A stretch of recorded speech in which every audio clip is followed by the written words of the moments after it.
সবাইকে আসসালামু আলাইকুম। প্রতি বছর যে শব্দটি আমাদের সবচেয়ে বেশি শুনতে হয় তা হচ্ছে বাজেট।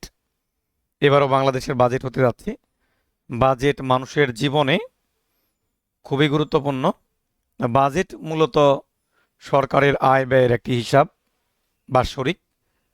যেমন ধরুন, সরকারের কর্মকর্তা কর্মচারী আমলা এদের যে বেতন প্লাস দেশের উন্নয়নের জন্য যে বরাদ্দ, এটা মূলত বাজেট। আর এই বাজেটের অর্থ যেখান থেকে সংস্থান হয় জনগণের করের মাধ্যমে। এবার বাজেটের বিভিন্ন দিক নিয়ে আমরা আলোচনা করব। বাজেট সম্পর্কিত যেই প্রশ্নগুলো বা যেই তথ্যগুলো চাকরি পরীক্ষায় আসে সেগুলো নিয়ে আমরা আপনাদেরকে দেখানোর চেষ্টা করব। আমি আপনাদের সাথে আছি মোহাম্মদ আল আমিন, লেখক উৎকর্ষ জিকে। তো ভিডিওটিতে অবশ্যই আপনারা লাইক, কমেন্ট এবং শেয়ার করে আমাদের সাথে থাকবেন নিত্য নতুন ভিডিও দেখার জন্য। তাহলে কথা না বাড়িয়ে চলুন আজকে আমরা 53তম বাজেট নিয়ে বিভিন্ন তথ্য জেনে নেই। প্রথমে আমি একটু বলবো স্বাধীন বাংলাদেশের বাজেট প্রথম যিনি দিয়েছিলেন তিনি হচ্ছেন তাজউদ্দিন আহমেদ।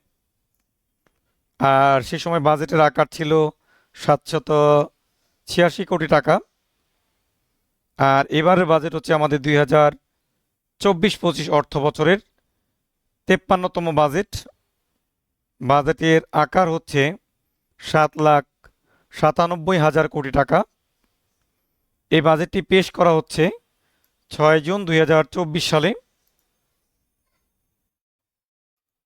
এই বাজেট পেশ করছেন অর্থমন্ত্রী আবুল হাসান মাহমুদ আলী।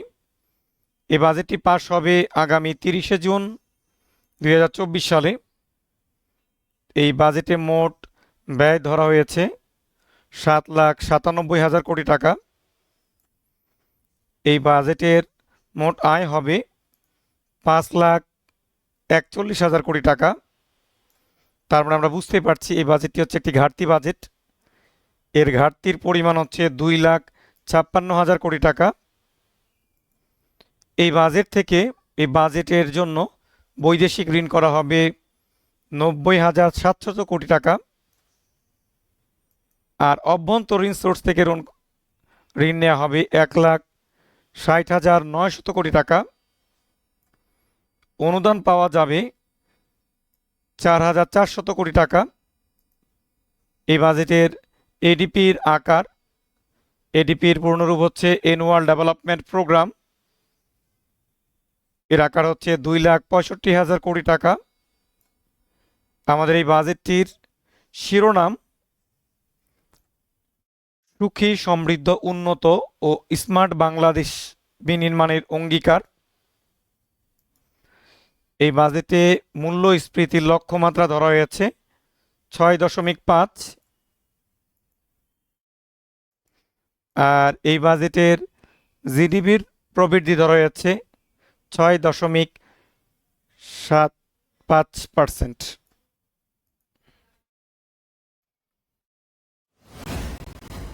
তো চাকরি পরীক্ষার্থী ভাই বোনেরা, আজকে আমরা 53তম বাজেট সম্পর্কে চাকরি পরীক্ষায় আসার মতো তথ্যগুলো জেনে নিলাম।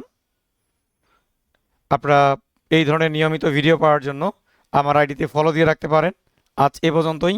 সবাইকে অনেক অনেক ধন্যবাদ।